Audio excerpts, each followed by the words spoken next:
El polvo del invierno se deslizaba por las llanuras altas, susurrando entre la hierba quebradiza y cubriendo con un velo los huesos de las viejas cercas. El pueblo de San Piedra se acurrucaba en el horizonte, como una criatura preparándose para el frío en unas cuantas casas de madera. Humo saliendo de las chimeneas y un solo campanario apuntando hacia un cielo del color del estaño Neesan. Ale cabalgaba despacio bajo ese cielo, los cascos de su caballo amortiguados por la tierra pálida. Era un hombre moldeado por el silencio, el tipo que queda después de una pérdida. Sus manos, agrietadas y marcadas, sostenían las riendas con suavidad, como si el peso de vivir se hubiera vuelto algo que cargaba sin pensarlo. El viento tiraba de su abrigo, y en las alforjas tintineaban unos pocos víveres en café, balas, un carrete de hilo. Había ido al pueblo, y ahora simplemente volvía a casa.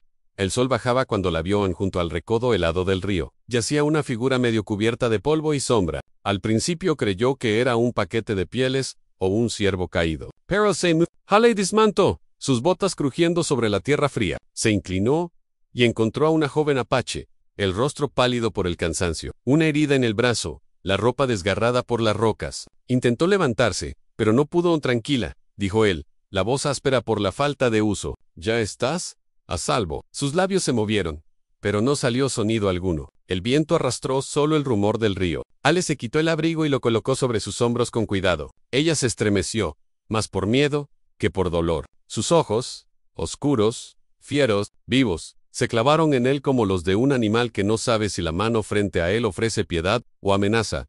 Encendió un pequeño fuego junto a la orilla y la dejó descansar, dándole agua a sorbos lentos. Cuando la luz del día se extinguió, la subió a su caballo y emprendió el largo camino de regreso a An. Al llegar a su cabaña, el cielo era una losa gris. La tendió en su cama, la cubrió con una manta y se sentó junto al fuego. Las llamas dibujaban sombras sobre las paredes ásperas. Y Ale, aún sin entender qué destino había puesto aquella desconocida en su vida, miró las brasas hasta quedarse dormido al amanecer. El pueblo ya hablaba a An. Alguien había visto el caballo de la mujer atado al granero de Ale, una silla desconocida, una piel de color distinto. Para el desayuno, los rumores corrían del salón a la iglesia.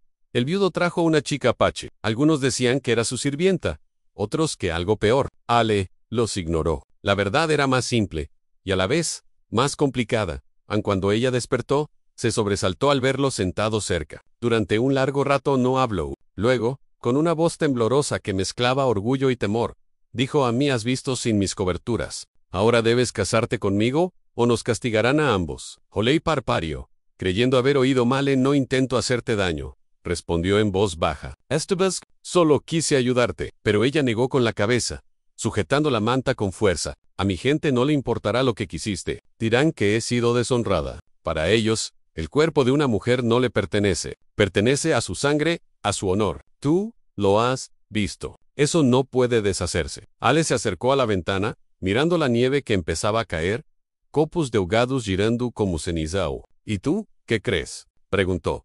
Anella vaciló. Creo en lo que debe hacerse. Su nombre, dijo, era Nahava, hija de un anciano de las colinas del norte. Había sido enviada al sur a comerciar raíces medicinales, pero unos bandidos atacaron la caravana, y ella huyó a caballo, cayendo cerca del río. Su tribu pronto vendría a buscarla, no para agradecer al hombre que la salvó, sino para juzgar sus intenciones. Angel sirvió café en una taza de lata y se la ofreció. Ella la tomó con ambas manos, sin apartar los ojos de su rostro. En la luz del fuego, él vio el miedo detrás de su dignidad, el miedo de estar sola en un mundo hecho de juicios. Al mediodía, 3 jinetes se acercaron a la verja de Ale, observando desde lejos. Sabía que venían por ella. También sabía que el pueblo miraba desde las ventanas, esperando el próximo rumor. An descansa, dijo él.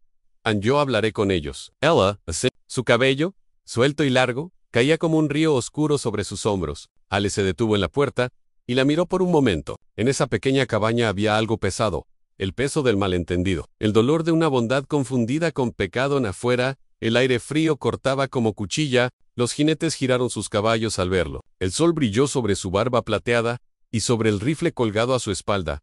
A la campana de la iglesia de San Piedra sonó a lo lejos. En 2 mundos esperaban juzgarlo, y entre ellos, un hombre y una mujer, unidos no por amor, ni siquiera por elección, sino por un acto de misericordia silenciosa, bajo un cielo de invierno.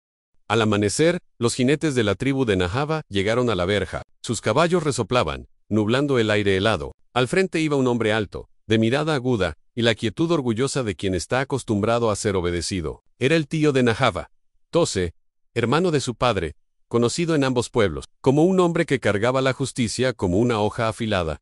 Isangel salió al porche, el abrigo abrochado hasta el cuello y el rifle colgado, pero apuntando hacia abajo. No deseaba problemas, aunque comprendía que podían venir, lo quisiera o no. Antoché habló primero. Su voz era baja, medida. Mi sobrina fue hallada en la casa de un hombre blanco. Entre los nuestros, tal cosa no puede ignorarse. Ale sostuvo su mirada. Estaba herida. El ayud, nada, detrás de Toché. Los otros jinetes murmuraron en apache, rostros tensos entre la sospecha y el dolor. Nahava estaba en la puerta, envuelta en una manta, la trenza suelta cayendo sobre un hombro. Parecía más pequeña que la noche anterior, aunque sus ojos seguían firmes. Ella dice que la viste descubierta, continuó Toché. Si eso es cierto, su honor está perdido. Solo hay un camino para restaurarlo. No quise, empezó Ale, pero el sonido de cascos lo interrumpió. Era el sheriff de San Piedra, Elias Crow, un hombre delgado con una placa gastada por el polvo. Desmontó despacio, una mano sobre el cinturón. Buenos días, caballeros, dijo. Mantengan los rifles abajo. Nada bueno sale de mezclar el frío del clima con el de la sangre. Tose lo miró con desdén tranquilo. Esta no es tu ley, sheriff, es la nuestra. Crow asintió. Tal vez, pero este es mi suelo, y he enterrado suficientes hombres aquí como para saber que la tierra no pregunta de qué lado cayeron. El aire se tensó como cuerda estirada. Los ojos de Nahava iban de su tío a Ale, entre la sangre y el destino. Dio un paso al frente, temblando pero firme. Tío, dijo suavemente, él me salvó la vida. El rostro de Tose no se ablandó, y al hacerlo, la ató a la suya. El viento gimió entre la hierba. Ale sintió en su interior una mezcla de ira, desconcierto y un extraño deseo de protegerla. ¿Qué quiere de mí?, preguntó. La respuesta llegó como sentencia. Tómala como esposa ante el fuego, no en tu iglesia, ni con tus papeles, por palabra y testigo. Romperás el lazo cuando ella esté a salvo, o cuando el tiempo haga su paz. Hasta entonces, no habrá deshonra. El sheriff suspiró. Un matrimonio simbólico. Entonces, para evitar la sangre. Hail Dude. Las habladurías del pueblo aún pesaban sobre él, pero la mujer dentro de su cabaña ya había sufrido bastante. De acuerdo, dijo al fin. Si eso mantiene la paz. Esa noche, el fuego crepitó bajo. Tose y sus hombres observaban desde la oscuridad exterior. Nahava estaba junto al hogar, las manos juntas. Ale permanecía de pie, con el sombrero en la mano. No hubo predicador ni documentos. Solo un silencio denso como la verdad. Toché levantó una mano, recitó palabras en su lengua. Ni Ale, ni el sheriff las comprendieron del todo. Luego asintió y se marchó. Los jinetes desaparecieron en la noche, sus antorchas como estrellas tragadas por el viento. Cuando la puerta se cerró, Ale soltó el aire con un suspiro. Parece que estamos casados, murmuró. Nahava lo miró, serena. No, solo protegidos. Ellis es suficiente. El invierno se asentó con dureza después de aquella noche. Los días se acortaron, y el silencio entre ambos creció como la nieve en el tejado. Anel trabajaba al sol, reparaba cercas, remendaba herramientas. De noche se sentaba bajo la lámpara, con una taza de café frío entre las manos. Al otro lado del cuarto, Nahava trenzaba lentamente su cabello, tarareando canciones, en una lengua más antigua que la tierra misma. A veces hablaba al fuego en susurros, como si aún pudiera oír a los suyos desde lejos. No había palabras cálidas, pero tampoco crueldad. Ella cocinaba con lo que había, frijoles, pan, guiso de venado, y él se aseguraba de que nunca le faltara agua. Una vez, al cortarse la mano al partir leña, Ale arrancó un trozo de su camisa y le vendó la palma. Ella no le dio las gracias, pero lo miró por primera vez desde aquella noche, y eso bastó. Afuera, aullaban los coyotes. Adentro, dos almas heridas aprendían el ritmo del silencio. A veces Ale despertaba antes del alba y la veía junto a la ventana, mirando la nieve. En ella encontraba algo perdido, el valor de seguir de pie cuando el mundo da la espalda. Y Nahava, observándolo reparar herramientas bajo la luz tenue, veía en él no al hombre del que murmuraban, sino a uno que cargaba su pena con honestidad por las noches. Cuando el fuego menguaba, ella volvió a trenzar su cabello, firme y lento. Cada vuelta, una oración. Ale la observaba, comprendiendo la fuerza en ese gesto, en la paciencia de quien teje orden, con lo indomable. Para ella, no era vanidad. Cada trenza era un hilo hacia su madre, hacia su pueblo, hacia sí misma. Para él, era fortaleza, tejida con dolor. Cuando la nieve de febrero se volvió barro, el silencio entre ellos ya era otra cosa, ni frío ni cálido, pero vivo. El viento llegó primero, un gemido lento sobre las colinas que al anochecer se convirtió en rugido. La nieve caía espesa como lana, borrando el camino, las cercas y el mundo más allá del porche. Ethan Hale había visto tormentas así antes, pero no desde la muerte de su esposa. Entonces, también había estado atrapado entre paredes. Con el recuerdo como única compañía ahora, estaba Nahav, a menos se hallada. Cuidadosa en sus movimientos, atendiendo la tetera junto al fuego. Llevaba el viejo abrigo de Ale, las mangas dobladas en las muñecas. Su cabello oscuro brillaba con la luz de la lámpara, una sola trenza cayendo por su espalda. El silencio entre ellos no era hostil. Estaba cargado de pensamientos que ninguno sabía nombrar al caer la noche. Unos golpes en la puerta rompieron aquella quietud frágil. Ale abrió y encontró a un hombre medio sepultado en la nieve. Larkin, un rostro de otra vida. Habían cabalgado juntos, cuando las tierras fronterizas eran más salvajes y la justicia salía del cañón de un arma. Maldita tormenta, dijo Larkin, golpeando sus botas. No esperaba encontrar compañía. Su mirada se deslizó hacia Nahava, que permanecía inmóvil junto al fuego. Algo oscuro brilló en sus ojos, curiosidad mezclada con desprecio. Holesey tenso. Bajo este techo mantendrás la lengua en su sitio, advirtió. Larkin sonrió. Se sirvió un trago del estante de Ale y comenzó a hablar, de asaltos, de oro perdido, de hombres que no sobrevivieron al invierno. El whisky soltó su lengua y su malicia. Nahava permaneció quieta, pero sus ojos no se apartaron del forastero. La tormenta arañaba las contraventanas. El aullido de los lobos resonaba en la oscuridad blanca. Dentro, el aire se volvía más denso. La risa de Larkin era demasiado alta. La paciencia de Ale se agotaba al fin. El vagabundo se inclinó hacia adelante, los ojos vidriosos. Así que esta es la chica apache de la que todos hablan tan bonita. No pensé que fueras del tipo que... La mano de Ale golpeó la mesa. Basta. Larkin sonrió con desdén. Extendió la mano hacia la trenza de Nahava, como si quisiera afirmar poder. En ese instante, el mundo se redujo a respiración y latido. Ale se levantó, no con ira, sino con firmeza. Su puño cayó una sola vez, limpio y duro. Larkin retrocedió, con sangre en el labio, aturdido por la ferocidad silenciosa en los ojos de Ale. Dices. Una palabra más, dijo Ale con calma, y conocerás la nieve de cerca. Durante un largo momento, solo el viento respondió. Luego Larkin se dejó caer en un rincón, murmurando maldiciones.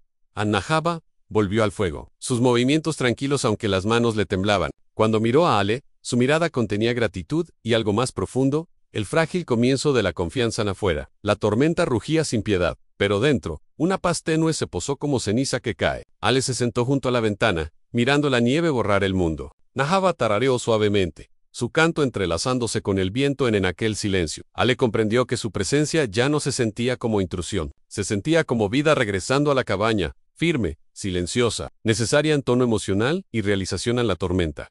Despoja las apariencias y obliga a que la verdad salga a la luz. Nahava aprende que no toda fuerza proviene del dominio, y Ale redescubre al hombre que alguna vez fue, protector, contenido, aún capaz de decencia.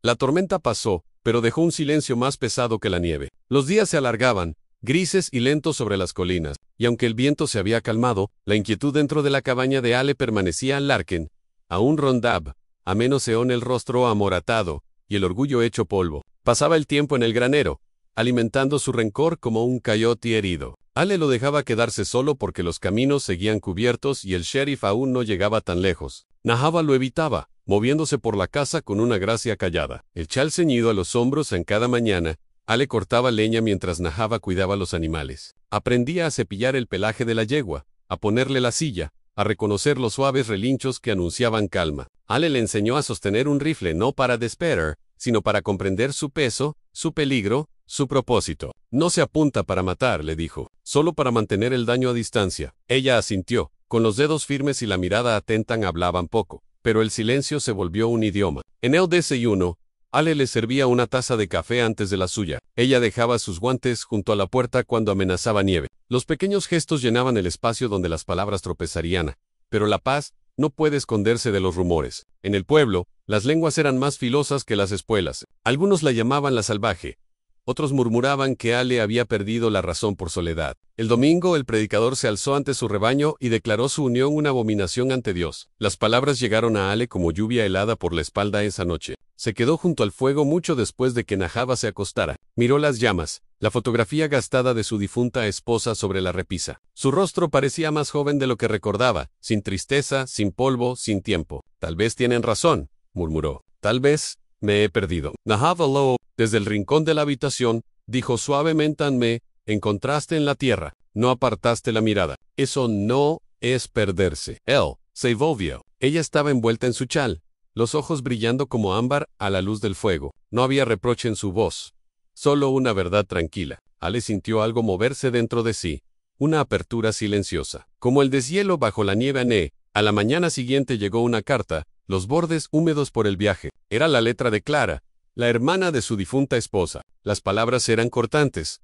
formales en la propiedad. Al no tener heredero de sangre, pertenece por derecho a la familia McAllister. Llegaré a fin de mes para reclamarla. Ale la leyó 2 veces. Luego la dobló con cuidado. Durante un largo momento, no dijo nada. Nahava lo observó desde la puerta, percibiendo el peso del papel en sus manos. ¿Perderás tu tierra?, preguntó. Él asintió despacio. Parece que sí. ¿Lucharás? Dudó. He pasado la vida luchando por esta tierra, por la decencia, por fantasmas. Tal vez la paz sea saber cuándo detenerse. Nahava se acercó, los pies descalzos sin ruido sobre el suelo de madera. La paz, dijo, no es rendirse, es elegir qué llevar contigo. Afuera, la nieve comenzaba a derretirse, goteando desde el tejado en un ritmo lento y constante. Ale la miró, realmente la miró, y vio no a la muchacha asustada del río, sino a una mujer forjada por la pérdida y la resistencia. Esa noche compartieron un guiso junto al fuego. La luz danzaba sobre el rifle apoyado en la pared, y el chal doblado junto a él. 2 símbolos de sus vidas bajo un mismo techo, uno de protección, otro de ternura. No hablaron de amor, pero este permanecía, silencioso, en el espacio entre ambos, en el calor del silencio compartido, en la forma en que sus sombras se unían sobre el suelo de la cabaña en tono emocional y realización. El conflicto se vuelve interior, entre pertenecer y estar solo, entre el orgullo y la renuncia. La resistencia de Nahava enseña a Ale que la fuerza no está en mantener una tierra o un nombre, sino en el valor silencioso de mantener el corazón abierto, pese a la pérdida. La noche olía a lluvia y a humo mucho antes de que llegara la tormenta. Ale lo sintió en los huesos, la inquietud del viento, el nervioso movimiento de los caballos en sus establos. Nahava también lo percibió. Había aprendido a leer el silencio como otros leen el cielo. Cuando los perros comenzaron a ladrar bajo y constante, ambos supieron que algo estaba mal. Larkin se había marchado 2 días antes, amargado y en silencio. Ale lo vio alejarse sin decir palabra, esperando que la distancia disolviera su furia. Pero la venganza siempre encuentra el camino de regreso en la oscuridad.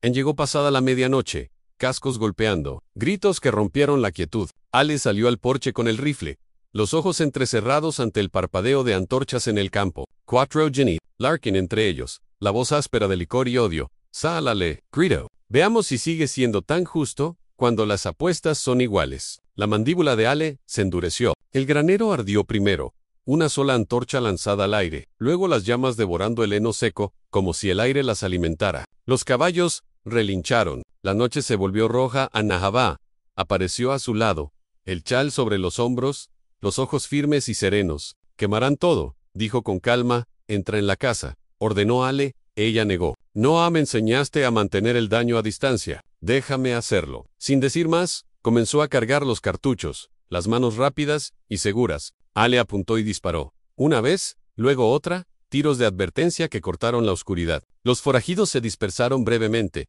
luego se reagruparon. Las balas destrozaron los postes del porche, lanzando astillas al aire. El humo rodaba espeso por el patio, iluminado en naranja por el granero en llamas. Ale apenas podía ver, pero la silueta de Nahava permanecía a su lado, inmóvil.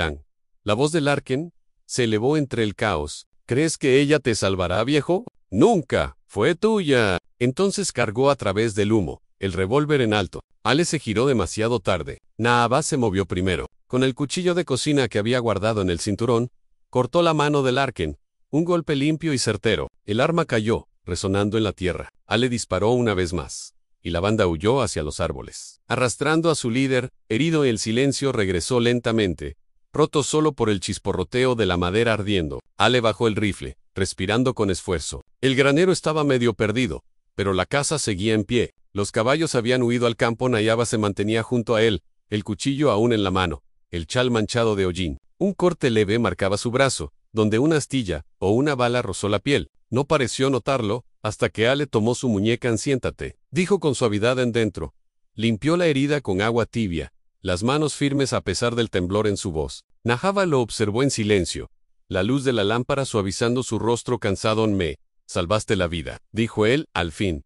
Ella bajó la vista. Tú salvaste la mía primero. El fuego afuera se consumía en brasas. Por la ventana abierta llegaba el olor de humo y lluvia, mezclados, destrucción y purificación en un mismo aliento. Durante largo rato, ninguno habló. Ale vendó su brazo con cuidado, su toque reverente. Cuando terminó, ella susurró algo en apache. Luego lo repitió despacio en inglés. Ahora verán quiénes estaban realmente desnudos. Los que no tenían honor. No. Las palabras se asentaron hondo, más pesadas que cualquier voto. Él quiso hablar, decirle que la ley que antes los unió por obligación se había vuelto algo distinto, algo elegido. Pero las palabras parecían demasiado pequeñas. En su lugar, tomó su chal, quitó el hollín, y lo colocó suavemente sobre sus hombros. Se quedaron juntos hasta el amanecer, el fuego muriendo despacio, la primera luz tocando el humo como si fuera perdón. Afuera, el rancho humeaba, ennegrecido pero en pie, prueba de que no todo lo que arde se destruye. Él miró a Nahava y vio en sus ojos, no a una extraña, ni a una deuda, sino la verdad callada de la supervivencia. Dos almas que habían caminado por el fuego y encontrado algo sagrado al otro lado. Tono emocional y realización. La violencia se vuelve revelación. Lo que comenzó como deber se transforma en confianza, y lo que fue vergüenza ahora es sagrado. Ale comprende que el amor puede nacer de las cenizas de la misericordia, y Nahava ve que la fuerza puede vivir junto a la ternura. El amanecer llegó pálido y sin viento, trayendo el tenue olor a ceniza del granero quemado. Ale estaba junto al porche, el rifle apoyado en el poste, aunque ya no sentía el impulso de usarlo. El humo se había mezclado con la tierra, y con él, gran parte de su ira. A su lado, Nahava vertía agua del cuenco, lavando el hollín de sus manos. Su rostro estaba sereno, sus ojos distantes, mirando el horizonte como quien observa el pasado. Desde ese mismo horizonte, llegó el sonido de cascos. Das Ginny. Ale apretó el rifle por costumbre, pero Nahava puso una mano sobre su brazo. No otra vez, dijo suavemente. No esta vez. Los jinetes se acercaron despacio. Larkin iba al frente, el brazo vendado con un trapo sucio, el rostro pálido de furia y vergüenza. Detrás de él cabalgaba un hombre que Ale no veía desde hacía años, el ayudante, Clay Mercer, su viejo camarada de guerra. Clay desmontó primero, las botas crujiendo sobre la escarcha. Su placa brilló débilmente bajo la luz de la mañana. Buenos días, Ale, dijo con voz baja. Y firman él. Asintió. Buenos días, Clay. Larkin escupió al suelo. ¿Vas a quedarte ahí parado, o lo vas a arrestar? Atacó a mis hombres, quemó mi propiedad. Clay miró las ruinas del granero, y luego a Larkin. Parece que tú hiciste la mayo. Eres parte del fuego, hijo. Larkin se irguió. ¿Me estás llamando mentiroso? Digo que conozco tu tipo, respondió Clay. Y también conozco el suyo. Se volvió hacia Ale. ¿Aún tienes ese temperamento? ¿O el tiempo lo enfrió? Ale sonrió apenas, lo suficiente para dejar que los tontos hablen hasta cansarse. Nadie habló durante un largo momento. Solo se escuchó el crujido del granero derrumbado y el susurro del viento. Nahava estaba detrás de Ale, callada, firme, el chal apretado sobre los hombros. Clay la miró un instante, sin juicio, solo con curiosidad. ¿Ella es? Preguntó en voz baja. Ella es la razón por la que sigo vivo, respondió Ale. Algo se suavizó en el rostro de Clay. Se volvió hacia Larkin. Viniste hasta aquí solo para buscar pelea, y no estoy para limpiar deshonras. Vuelve a casa, Larkin. Cure esa mano. Y la conciencia. Si te queda una. Larkin apretó la mandíbula. No puedes dejarlo libre. Puedo, dijo Clay con calma, apoyando la mano en la funda del revólver. No como amenaza, sino como recordatorio. While O'Hare. Por un momento, pareció que Larkin iba a desenfundar, pero miró los ojos de Clay, y se contuvo. Maldijo en voz baja, giró las riendas, y se alejó al galope, perdiéndose en la llanura. Su furia desvaneciéndose como un eco viejo. En Clay se quedó un instante más. No eres el hombre con el que luché, dijo. Sin dureza, no, respondió Ale. Quizás al fin, aprendí cuánto cuesta la paz. Clay entonces, eso cuenta como victoria. Se quitó el sombrero ante Nahava. Señora. Luego montó su caballo, y siguió su camino hacia el sol naciente. La ley se marchó tan silenciosa como llegó. Ale permaneció quieto, el silencio más pesado que los disparos. Nahava se acercó y le tomó la mano. Sus dedos fríos sobre la piel curtida. Se acabó. Susurró. Él la miró. Luego observó los restos humeantes del granero. No día. Está empezando. Con la primavera, el rancho cambió. La hierba creció sobre la tierra ennegrecida, terca y verde. En el pueblo aún murmuraban pero más bayo, como si el tiempo se hubiera cansado de la historia. Algunos llamaban necio a Ale por quedarse con la mujer. Otros decían que estaba hechizado. Ale no escuchaba. Había aprendido que la paz no se encuentra en la aprobación ajena, sino en los momentos silenciosos entre las tareas y el amanecer. Nahava sembró nuevas semillas junto al porche, maíz, frijoles y algunas flores silvestres que trajo de su tierra. Ale reconstruyó el granero con manos más lentas, cuidando cada clavo y cada tabla como si reparara algo más que madera. Cuando arregló la mecedora que fue de su esposa, ya no dolía mirarla. Solo estaba allí, quieta, vacía, pero en paz. Una mañana, Nahava trenzó su cabello frente a la ventana. Ale observó cómo tomaba una cinta blanca, de un cajón, un trozo del vestido de su esposa, el único que había tocado, y lo entretejía con delicadeza en su trenza. Ella notó su mirada, y sonrió suavemente. Así ella también viaja con nosotros, dijo Anel. Tragó con dificultad. Supongo que no le importaría la compañía. Cuando la nieve se derritió, ensillaron los caballos, y partieron hacia las tierras de Nahava. Hablaron poco. Las palabras sobraban. El ritmo de los cascos, el viento entre la hierba, el crujido del cuero, todo hablaba por ellos. Se detuvieron junto a un río. Nahava llenó sus manos de agua y se la ofreció a Ale. Bebe, dijo, por lo que dejamos atrás. Él bebió, luego sonrió. ¿Y por lo que viene? Ella lo miró, con la luz del amanecer reflejándose en sus ojos. Por eso, dijo, cabalgamos. Why lo hicieron. Dos figuras avanzando hacia el horizonte, no como captor y cautiva, ni siquiera como esposo y esposa por ley, sino como algo más callado y verdadero. Dos almas que encontraron refugio en la decencia del otro. Y el valor para comenzar de nuevo en el mundo no había cambiado. Pero ellos, sí, en tono emocional y realización, han sanación, orgullo tranquilo y una paz ganada con esfuerzo. La guerra dentro de ellos ha terminado.